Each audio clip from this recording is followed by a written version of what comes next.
थोड़े ही दिन रह गए हैं जहां तक इलेक्शन कमीशन ऑफ इंडिया की तरफ से ऑफिशियल अनाउंसमेंट कर दी जाएगी कि चुनाव किस दिन होने हैं और रिजल्ट्स किस दिन आएगा, क्योंकि यहीं पर अगर एनडीए का नारा है 400 पार का ऑब्जेक्टिव है और वहीं पर हमने देखा कि बीजेपी की तरफ से जो पहली लिस्ट की जो कैंडिडेट्स 195 वो रिलीज कर दी गई थी, अब दूसरी लिस्ट की भी तैयारी की जा रही है। आज बीजेपी की सीईसी यानी कि सेंट्रल इलेक्शन कमेटी की जो मीटिंग है वो होने वाली है। प्रधानमंत्री नरेंद्र मोदी हो सकता है कि वहां पर मीटिंग में मौजूद होंगे और आने वाले जितने राज्य हैं जो बचे हैं, जो पहले लिस्ट में शामिल नहीं थे, बताया जा रहा है कि उन राज्यों को अब इंक्लूड किया जाएगा। सूत्रों के हवाले से एक खबर भी आ रही है कि बीजेपी की तरफ से बाकी जो 60 स्टेट्स है और 1 यूनियन टेरिटरी है वो सेकंड सीईसी मीटिंग में शायद हो सकता है उनके ऊपर मंथन किया जाए, जिसमें महाराष्ट्र, बिहार, तमिलनाडु, कर्नाटक, आंध्र प्रदेश, हरियाणा, हिमाचल प्रदेश और चंडीगढ़ के बारे में भी बताया जा रहा है कि डिस्कशन हो सकती है। अब आगे बात करें कि जिस तरह से महाराष्ट्र की सबसे पहले बात कर लेते, क्योंकि महाराष्ट्र बड़ा राज्य है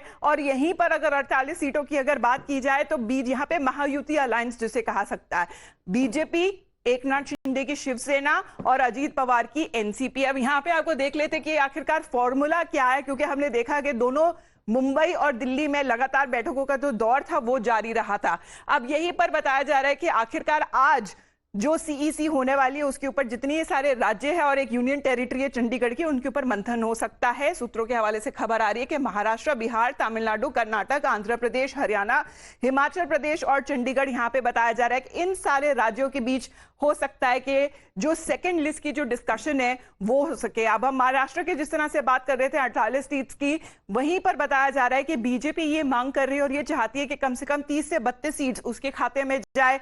वहीं पर अगर बाकी सीटों के बीच में अगर यूनियन मिनिस्टर पीयूष गोयल की तरफ से कहा जा रहा है तो शायद एक लोकसभा की सीट उन्हें मुंबई से भी मिल सकती है। Now it would happen if he is yet another Rajya Sabha MP in the Modi cabinet who will be fielded in the Lok Sabha elections this time. Karnataka की बात कर लेते हैं, दूसरा एक बहुत बड़ा राज्य है। फिलहाल वहां पे असेंबली इलेक्शंस में बीजेपी की हार हुई थी, लेकिन अगर यहां पे अगर बात की जाए, हो सकता है, खबर ये आ रही है कि बहुत सारे जो सिटिंग एमपीज है शायद उन्हें बदला जा सके। यहीं पर लिंगायत लीडर्स जैसे कि जगदीश शेट्टर दोबारा वापस आए बीजेपी में, बसवराज बॉम्मई जो पूर्व मुख्यमंत्री हैं, ये सारे लिस्ट में हो सकते हैं। इस बार चुनावों की लोकसभा की जो दूसरी लिस्ट में उनका नाम सामने आ सकता है। JDS could also get 3 seats as part of the alliance as far as Kolar, Mandya and Hassan seats are also concerned, and the party is said to be also eyeing when it comes to the Chamarajanagar seat which is currently held by the BJP. Kumar Ankit हमारे साथ phone line पे फिलहाल जुड़े। Kumar Ankit, good morning. आज की CEC meeting के बारे में जरा खबर दें, और हमें बताया जा रहा है कि आज शाम को बीजेपी की तरफ से शायद दूसरे लिस्ट के ऊपर मंथन हो सकता है। जी हाँ, बिल्कुल। जैसे कि हम जानते हैं कि दूसरी लिस्ट में जो है सबसे पहले बहुत सारे राज्य हैं उनकी जो है सीट का कंफर्मेशन होना बाकी है।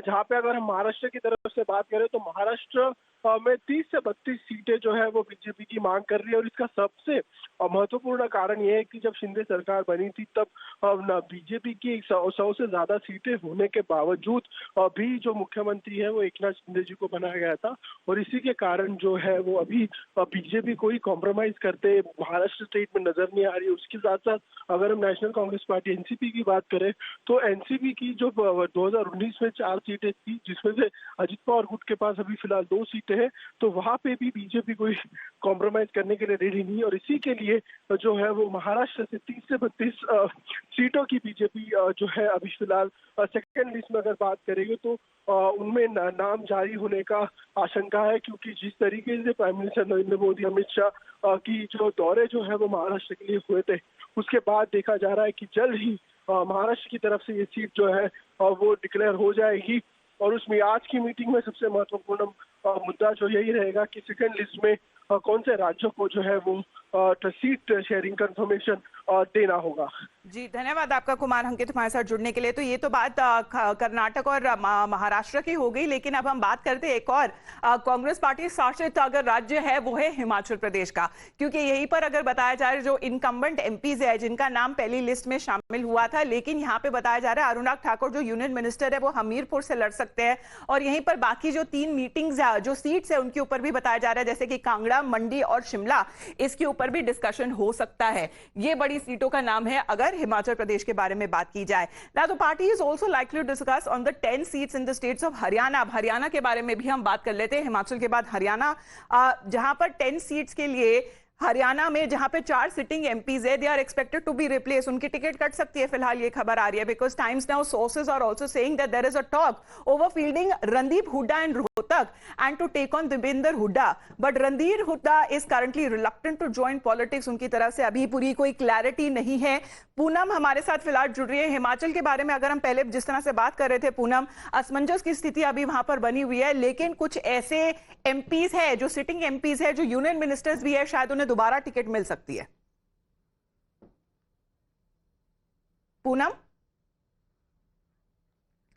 चलिए पूनम के बाद हम दोबारा रिकनेक्ट करेंगे, लेकिन दोनों अगर हिमाचल प्रदेश और हरियाणा की अगर बात की जाए तो यहां पर अगर हिमाचल प्रदेश के बारे में हमने देखा था कि फिलहाल जिस तरह से राज्यसभा इलेक्शंस के बाद कांग्रेस पार्टी की ये सिचुएशन आ गई थी कि अपनी सरकार बचाते बचाते जो उनकी सिचुएशन है फिलहाल अभी स्टेबल बनी हुई है, लेकिन यहीं पर अगर एमपीज की बात की जाए, लोकसभा चुनावों की भी बात की जाए, तो वहां पे बीजेपी की क्या सिचुएशन बनती हुई नजर आ रही है, उसके बारे में भी हम बात करेंगे। पूनम फिलहाल हमारे साथ दोबारा जुड़ गई है। पूनम, कांगड़ा, मंडी और शिमला की सीटों के बारे में बात की जाए, उसके शायद हो सकता है कि दूसरी लिस्ट में ये नाम सामने आए।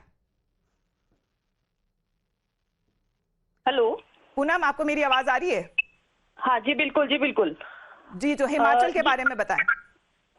हिमाचल की अगर हम बात करें तो हिमाचल अभी तक जो अनुराग ठाकुर को जो है हमीरपुर से दिया जाएगा और तैयारी कर ली गई है कि अनुराग ठाकुर जो है वो हमीरपुर से लड़ेंगे, और बाकी की जो 3 सीटें हैं जैसे कांगड़ा, मंडी, शिमला, वहां से जो है अभी सीईसी की मीटिंग होगी, उसमें डिसाइड किया जाएगा।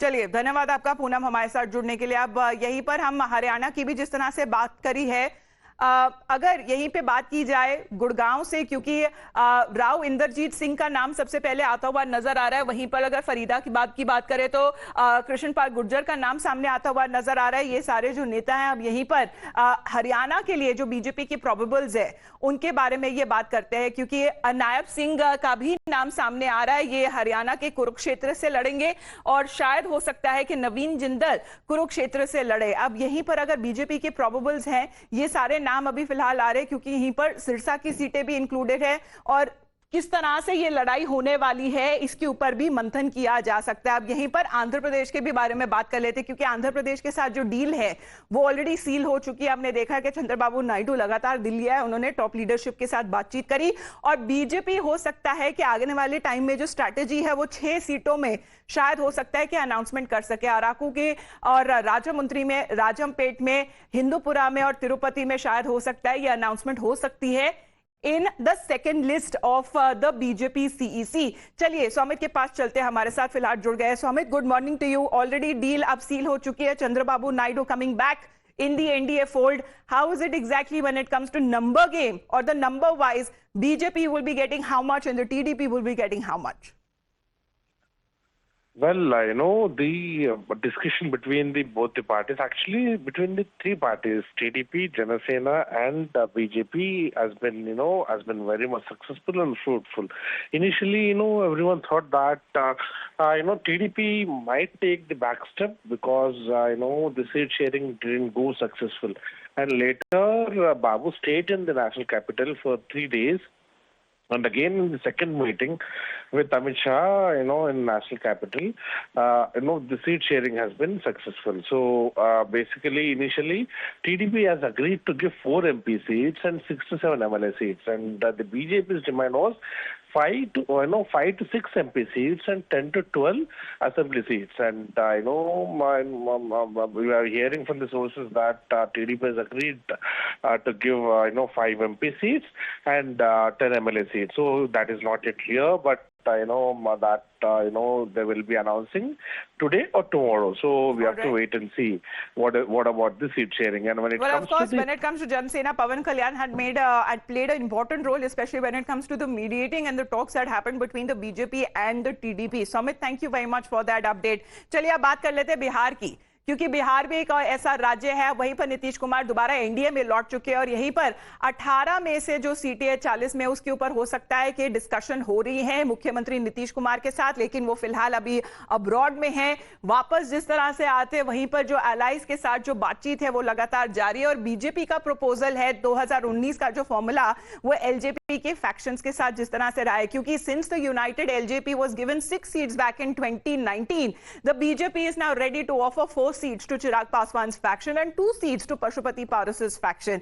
याद करिए पार्टी के बीच में स्प्लिट हो गया था और यहीं पर अभी बातचीत फिलहाल दोबारा से चिराग पासवान के साथ हुई और उन्होंने ये कॉन्फिडेंस जताया कि वो बीजेपी के साथ है, यानी कि एनडीए के साथ है। So this is as far as the BJP is likely to contest on at least 18 of दो सीट्स। अब यहीं पर बताया जा रहा है कि जिस तरह से सीटों का जो बंटवारा होगा वहीं पर एनडीए पार्टीज के साथ, क्योंकि यहां पर एनडीए का अलायंस है बिहार में, और जिस तरह से अगर नीतीश कुमार वापस लौटते और उनकी तरफ से वादा किया गया था कि वो वापस आ गए और कभी नहीं छोड़कर जाएंगे एनडीए को, तो शायद हो सकता है कि यहां पर बीजेपी आगे बढ़ते हुए नजर आए। शायद हो सकता है कि सेकेंड लिस्ट में जो है बीजेपी बिहार का नाम जरूर आ सकता है। तो बताया जा रहा है 90 सीटों से ज्यादा है जिनके ऊपर आज बातचीत होगी, डिस्कशन होगा, डिबेट होगा। टॉप लीडर्स है जो बीजेपी के वो वहां पर आने वाले हैं।